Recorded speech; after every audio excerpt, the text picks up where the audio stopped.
طبی امداد ملنے سے پہلے وہ خالق کے حقیقی سے جا ملے۔ شہناز پر صدمے اس تواتر سے پڑے کہ اسے اپنا دماغ معاف ہوتا محسوس ہوا۔ نعمان کی موت کا صدمہ اس کے لیے حیرت انگیز تھا۔ وہ تو ہمیشہ سے ایک بوجھ محسوس ہوا تھا، وہ تو ایک چیز تھی جو زبردستی اس پر تھوپ دی گئی تھی۔ وہ بچہ جسے اس نے کبھی اہمیت اور محبت نہیں دی تھی، جاتے جاتے اسے ان گنت پچھتاوے سونپ گیا تھا۔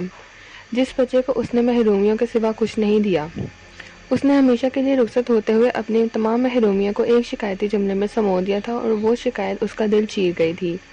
بے بسی یہ تھی کہ نہ وہ اس کی محرومی کی تلافی کر سکتی تھی، نہ ہی اس کی شکایت کا جواب دے سکتی تھی۔ اس کی ٹوٹتی ہوئی آواز اس کے کانوں میں جم کر رہ گئی، مما آپ مجھے گود میں کیوں نہیں لیتی؟ اور اس وقت وہ اپنی اس عمر کی آواز میں بولا تھا جب اسے پہلی بار اس محرومی کا احساس دکھ ہوا تھا۔ اس لمحے اسے احساس ہوا تھا کہ اس نے بے قصور بچے کو کیسی محرومی دی ہے۔ وہ بچہ اپنی مرضی سے تو اس دنیا میں نہیں آیا تھا، اور اپنی وہ صورت بھی اسے اپنی مرضی سے نہیں ملی تھی۔ اب شہناز کو سب کچھ یاد آ رہا تھا۔ جب وہ چلتا پھرتا جیتا جاگتا بچہ اسے حسرت بھری نگاہوں سے دیکھتا تھا تو اس کی آنکھیں بولتی تھیں، التجا کرتی تھیں، مما میری مما مجھے گود میں لے لو۔ اس نے کبھی اس کی آواز نہیں سنی، لیکن اس کی آنکھوں میں وہ منظر لہرا گیا کہ وہ ملتجی نگاہوں سے اسے دیکھتے رہنے کے بعد کیسے مایوسی سے کندھے لٹکائے اپنے باپ کی طرف چلا جاتا تھا۔ اس بچے کو کبھی یہ ضد کرنے کی جرت نہیں ہوئی کہ وہ پوٹی ممی سے دھلوائے گا۔ وہ ضد کرتا تھا کہ ابو ہی کریں میرے سارے کام۔ کیسے کیسے منظر اس کی آنکھوں میں پھرتے تھے۔ وہ نظروں میں چاہت اور محبت لیے کیسے صوبیہ کے پاس آتا تھا، کیسے نفرت سے وہ اسے جھڑک دیتی تھی، کیسے وہ ملتجی نگاہوں سے اسے دیکھتا رہتا۔ کیسی بے بسی ہوتی اس معصوم کے چہرے پر۔ مما یہ میری گڑیا بہن ہے، مما میں اسے پیار کروں گا، میں اپنے سارے کھلونے اسے دوں گا، مما میں اسے ماروں گا نہیں، مما یہ تو میری گڑیا بہن ہے، مما مجھے اس کے پاس آنے دو۔ اور کیسے وہ اسے جھڑکتی اور دھتکارتی تھی، کیسے وہ سر جھکائے کنڈے لٹکائے تھکے تھکے ننھے قدموں سے واپس چلا جاتا تھا۔ پھر شام کو لان میں اپنے پاپا کے سامنے کیسے وہ اپنی گڑیا بہن کو پیار کرتا اور اس کے واری صد کے جاتا، کیسے وہ اس کی جھڑکیاں سن کر اسے محبت اور بے چارگی سے تکتا تھا، کیسے بہانے سے اس کے قریب ہونے کی کوشش کرتا تھا۔ اس کی ہچکیاں بندھی تو وہ چونکی۔ ایسا غیر اہم قابل نفرت بچہ کسی کو اتنا رلا سکتا ہے؟ اب تو یہ رونا، یہ پچھتانا عمر بھر کا ہے۔ اب اسے احساس ہو رہا تھا کہ اس کے اندر تو اس کے لیے ممتا بھری تھی، نہ جانے چھپی کیسے رہ گئی۔ ارے وہ تو اس سے محبت کرتی تھی، بد نصیب ماں، وہ محبت کبھی اسے نہ دے سکی۔ اب وہ ہمیشہ ناسور بن کر اس کے وجود میں رہے گی اور اسے نکال بھی نہیں سکے گی۔ اس کی تو وہ گود ہمیشہ کے لیے اجڑ گئی تھی، جسے اس نے کبھی اس کے وجود سے آباد نہیں ہونے دیا تھا۔ یہ خلا تو کبھی نہیں بھر سکے گا جسے وہ ہمیشہ رد کرتی تھی۔ اس کے جگر کا پہلا ٹکڑا تھا، وہ اس کے گوشت، اس کے خون سے بنا تھا، اس کی ہڈیوں نے رزق اس کی ہڈیوں سے حاصل کیا تھا۔ ارے یہ کیسا زیاں ہے۔ پھر ممی، سعود اور محمود کی موت کا صدمہ، یہ اتنے صدمے ایک ساتھ کیسے اٹھائے جا سکتے ہیں؟ لگتا ہے دنیا خالی ہو گئی ہے، ہر طرف خلا ہی خلا ہے، کچھ بھی تو نہیں بچا۔ عثمان ہے جسے اس نے کبھی قبول نہیں کیا، پاپا ہیں جو اس کی شادی کے بعد پہلے جیسے نہیں رہے، وہ تو اسے بے رخی کی سزا دے رہے ہیں، بس ایک صوبیہ ہی ہے۔ ان دکھوں نے اسے بدل کر رکھ دیا، وہ خود بخود بدلتی جا رہی تھی۔ اس نے عثمان کے سلسلے میں بھی اپنا رویہ تبدیل کرنے کی کوششیں شروع کر دیں۔ وہ چھپی رہنے والی محبتوں سے ڈر گئی تھی جو اس وقت سامنے آتی ہیں جب ان کا کوئی فائدہ نہیں ہوتا، کون جانے۔ پھر 6 ماہ بعد پاپا بھی ساتھ چھوڑ گئے۔ ان کی موت کا دکھ کیا کم تھا کہ ان کی موت نے عثمان کو اس کا رقیب بنا دیا۔ یہ شکایت اس سے پہلے تھی کہ پاپا کو ممی اور بھائیوں کی موت کا دکھ اس کے ساتھ شیئر کرنا چاہیے تھا، لیکن انہوں نے نہیں کیا۔ وہ عثمان سے اور قریب ہو گئے، شاید اپنی جھوٹی مردم شناسی کا بھرم رکھنے کے لیے۔ پھر وہ دنیا سے رخصت ہوئے تو اسے ایک اور صدمہ دے گئے۔ انہوں نے وصیت میں اس کے لیے کچھ نہیں چھوڑا، سب کچھ عثمان کے نام کر گئے۔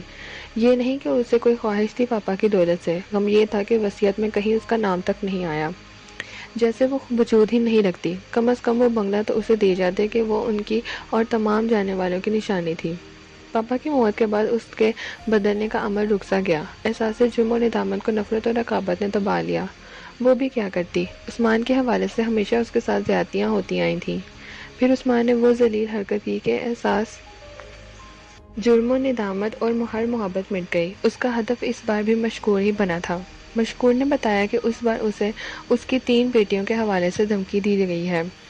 اس روز وہ اپنے بیڈ روم میں ٹہلتی اور گراتی رہی، عثمان حفیظ میرے پچھتاوے غلط تھے، تم ہو ہی اسی قابل، تم تو ہر درجہ کمینے انسان ہو۔ یاد رکھو، میں تمہیں ایسا سبق دوں گی، ایسا انتقام لوں گی تم سے کہ کبھی نہیں بھولو گے۔ عثمان کے ساتھ ایک چھت کے نیچے رہنے کا تصور بھی اب محال تھا، لیکن اسے یہ زہر پینا تھا، اور ایک ہی مرتبہ نہیں، قطرہ قطرہ کر کے پینا تھا، صرف اور صرف صوبیہ کی خاطر۔ اور اس نے فیصلہ کر لیا کہ صوبیہ کی شادی بہت جلدی کرے گی۔ اذیت کے دن رینگ رینگ کر گزرتے رہے، دنوں کے اذیتوں کے ڈھیر لگ جاتے تو کہیں ایک سال گزرتا۔ نومی کا خیال، اس کی یاد عثمان کے دل سے کبھی محو نہیں ہوتی۔ وہ صوبیہ کو ہمیشہ وقت دیتا رہا، ایک اسی کی وجہ سے تو وہ زندہ تھا۔ ایک بات اسے عجیب لگتی تھی، صوبیہ کے معاملے میں اس کے اور شہناز کے درمیان مکمل ہم آہنگی تھی، اس لیے دونوں ایک ہی انداز میں سوچتے تھے۔ اس کی تعلیم و تربیت ایک خاص انداز میں ہو رہی تھی جو مثالی تھی۔ اسے خود اعتمادی تو دی گئی تھی، لیکن ان خرابیوں سے دور رکھا گیا جو ان کی سوسائٹی میں عام تھیں۔ ایک بات پر عثمان ہمیشہ فخر کرتا، یہ درست ہے کہ وہ صوبیہ کو بہت چاہتا تھا، لیکن یہ بھی درست تھا کہ شہناز اسے اس کے مقابلے میں کہیں زیادہ چاہتی ہے، بلکہ وہ صوبیہ سے دیوانہ وار محبت کرتی تھی، لیکن صوبیہ نے ہمیشہ شہناز کے مقابلے میں اس سے زیادہ چاہا تھا۔ بچپن میں بھی اس سے پوچھا جاتا کہ تم کس کی بیٹی ہو تو وہ ہر ترغیب کو نظر انداز کر کے فخر سے کہتی تھی، میں پاپا کی بیٹی ہوں۔ اس کی ترجیح جوان ہو کر بھی پاپا ہی رہے۔ درمیان میں بارہا ایسا ہوا کہ شہناز عثمان کے لیے ناقابل برداشت ہو گئی، اس کے ساتھ رہنا اسے ہر نفس سے موت کی اذیت معلوم ہونے لگا۔ اس بار صوبیہ کا خیال بھی اسے ضبط پر مائل نہیں کر سکتا تھا، لیکن نجم انکل کی آخری خواہش کی خاطر وہ یہ زہر پیتا اور ہر نفس مرتا رہا۔ 14 سال گزر گئے، اسے یقین نہیں آتا تھا صوبیہ نے گریجویشن کر لی۔ وہ اتنی خوبصورت نکلی تھی کہ اس کی کہیں مثال نہیں تھی۔ صورت شکل میں وہ ماں پر گئی تھی، مگر شخصیت کی انفرادی خوبصورتی خالص اس کی اپنی تھی۔ وہ بہت نیک، اطاعت شار اور خوبصورت لڑکی تھی۔ عثمان کو اس کی شادی کا خیال ستانے لگا۔ ایک دن شہناز نے اس سے کہا، مجھے آپ سے ایک ضروری اور اہم بات کرنی ہے۔ عثمان کو حیرت ہے، ان کے درمیان گفتگو کم ہی ہوتی تھی۔ کہو، کیا بات ہے؟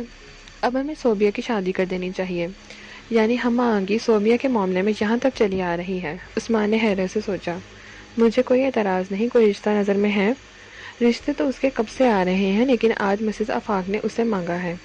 یہ آفاق صاحب وہی ہے نا جن کا اسٹیٹس میں کاروبار ہے؟ جی ہاں، اشفاق ان کا بیٹا ہے، امریکہ کی شہریت ہے اس کے پاس، وہیں اپنا ذاتی کاروبار بھی ہے۔ بہت مناسب ہے۔ میں جانتا ہوں وہ اچھی فیملی ہے، لیکن یہ بتاؤ اور کوئی قابل ذکر رشتہ بھی آیا؟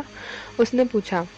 ہاں، باسی کے بیٹے کا رشتہ بھی ہے۔ اوہ، یہ تو بہت اچھا ہے، بھائی مجھے تو وہ دونوں پسند ہیں، اس نے کہا، اور وہ لڑکا تو مجھے بہت ہی پسند ہے۔ پسند تو مجھے بھی ہے، لیکن میں چاہتی ہوں کہ صوبیہ امریکہ چلی جائے، شہناز نے عجیب سے لہجے میں کہا۔ واہ رہے ہم آہنگی، اس کے دل میں سوچا۔ وہ تو خود یہ چاہتا تھا کہ صوبیہ شادی کے بعد ملک سے باہر رہے۔ ٹھیک ہے، اس نے گہری سانس لے کر کہا، لیکن سب سے اہم بات تو صوبیہ کی مرضی کی ہے۔ یہ تو معلوم کرو کہ صوبیہ کسی کو پسند تو نہیں کرتی۔ آپ کے نزدیک بھی اس بات کی اہمیت ہے؟ شہناز نے طنزیہ لہجے میں کہا۔ ویسے ہی میں اس سے پہلے ہی پوچھ چکی ہوں، اس کا جواب نفی میں ہے۔ تو پھر اس رشتے کے سلسلے میں بات کرو اس سے۔ میں چاہتی ہوں کہ یہ بات آپ کی موجودگی میں ہو، تو اسے ابھی بلوا لو۔ شہناز نے سریا سے کہہ کر صوبیہ کو بلوا لی اور صوبیہ کو اس رشتے کے بارے میں بتایا۔ شہناز کے پاس اشفاق کی تصویر بھی تھی، وہ صوبیہ کو دکھا دی گئی۔ پاپا، میرا ایمان ہے کہ میرے معاملے میں آپ لوگ جو بھی فیصلہ کریں گے اس میں بہتری ہوگی، صوبیہ نے نظریں جھکاتے ہوئے کہا۔ لیکن سچی بات یہ ہے کہ مجھے امریکہ پسند نہیں، میں اپنے وطن میں ہی رہنا چاہتی ہوں۔ کیا تمہیں خود پر اعتبار نہیں؟ ہم نے تو تمہاری تربیت ایسی کی ہے کہ… یہ بات نہیں پاپا، لیکن بلا وجہ خود کو آزمائش میں کیوں ڈالا جائے؟ ٹھیک ہے میرے بیٹی، ویسے میری خواہش تو یہی تھی کہ تمہارے پاپا بھی یہی چاہتے ہیں، شہناز نے کہا۔ تو ممی مجھے کب انکار ہے؟ آپ کے پاپا کی خوشی میری خوشی ہے، مجھے کوئی اعتراض نہیں۔ اس روز عثمان نے سکون کی سانس لی۔ پرزور تالیوں کی مسلسل آواز نے اسے چونکا دیا، وہ ماضی کے حال میں لوٹ آیا۔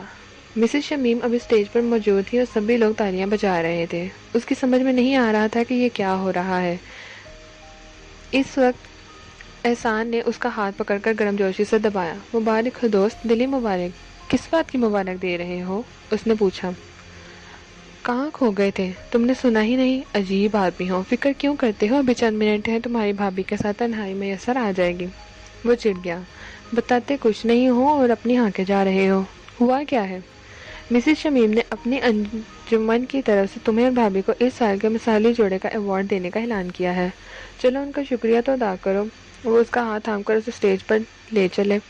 شہناز پہلے ہی وہاں پہنچ چکی تھی، اس کے ہونٹوں پر مسکراہٹ تھی۔ تالیاں تھم گئی تو احسان نے مائک تھامتے ہوئے کہا، لیڈیز اینڈ جینٹلمین، اب عثمان حفیظ مسز شمیم کا شکریہ ادا کریں گے۔ اس نے مائک عثمان کی طرف بڑھا دیا۔